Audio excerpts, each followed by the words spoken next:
L'Institut international de catéchèse et de pastorale Lumen Vitae s'installera en septembre 2016 en plein milieu du campus universitaire de Namur. Mais avec quelle tradition venons-nous à Namur et à quelle fin? Comment se présente la formation à l'Institut?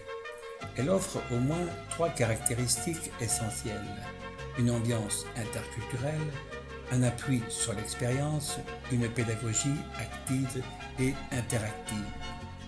Une ambiance interculturelle tout d'abord.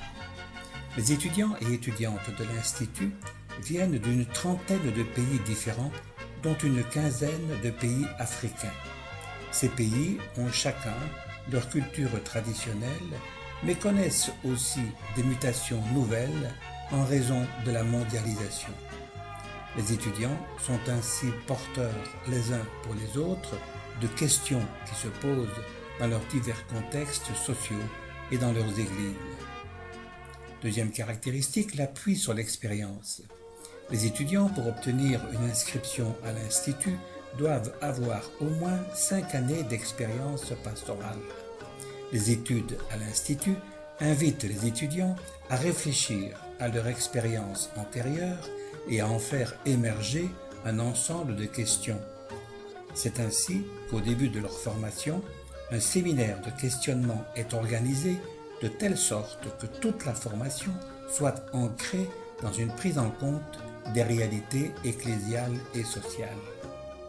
Troisième caractéristique de l'Institut, sa pédagogie active et interactive.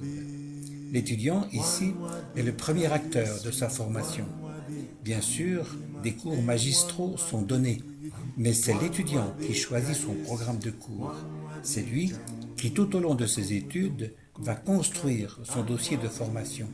Il y énoncera les questions qui le retiennent, les savoirs qu'il a acquis, les convictions qu'il s'est forgées, les projets qu'il entend poursuivre. Dans cette pédagogie active, des séminaires d'échange occupent une place de choix, ainsi que les travaux personnels, fiches de lecture, dossiers de formation, mémoire de fin d'études, etc. Cette pédagogie active est aussi interactive, au sens où les étudiants sont amenés très fréquemment à partager leurs expériences, leurs questions et leurs découvertes. Ainsi, les étudiants apprennent-ils abondamment les uns des autres.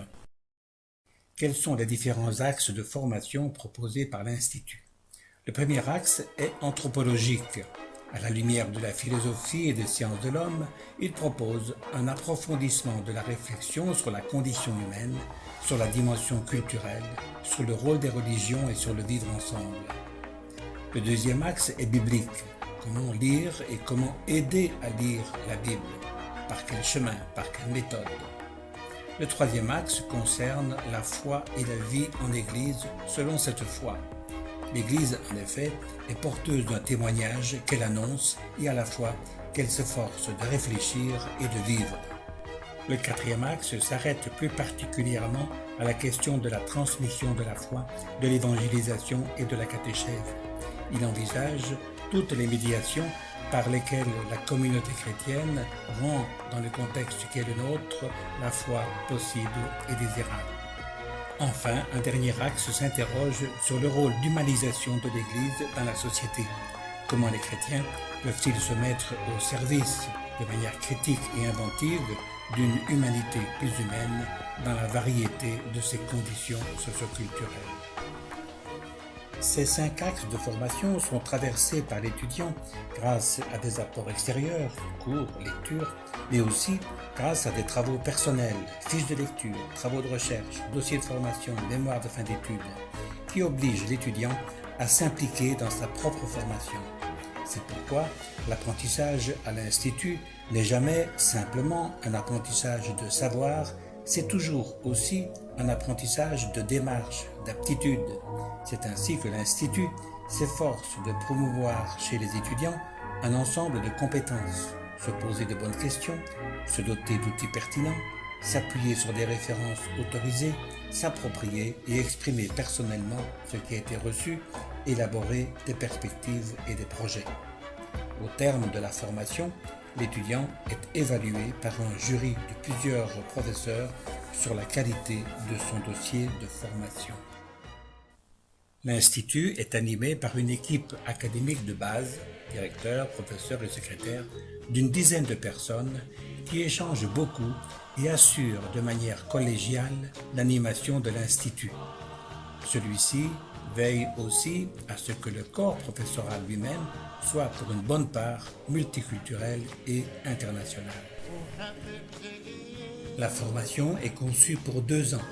En 2 ans, l'étudiant peut obtenir un Master 60 en théologie et en études religieuses délivré par l'Université catholique de Leuven ou un graduat de niveau supérieur non universitaire en théologie pratique.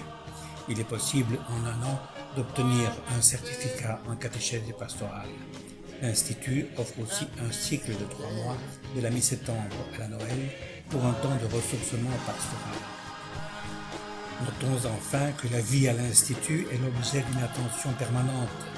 L'Institut veille à la maturation spirituelle des étudiants, à la qualité des célébrations liturgiques, à la vie fraternelle et à une heureuse intégration dans les divers lieux de vie.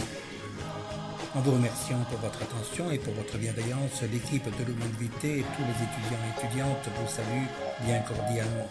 N'hésitez pas à venir nous visiter dans notre nouvel environnement namurois, à vous inscrire à nos formations ou à vous joindre tout simplement à nos célébrations.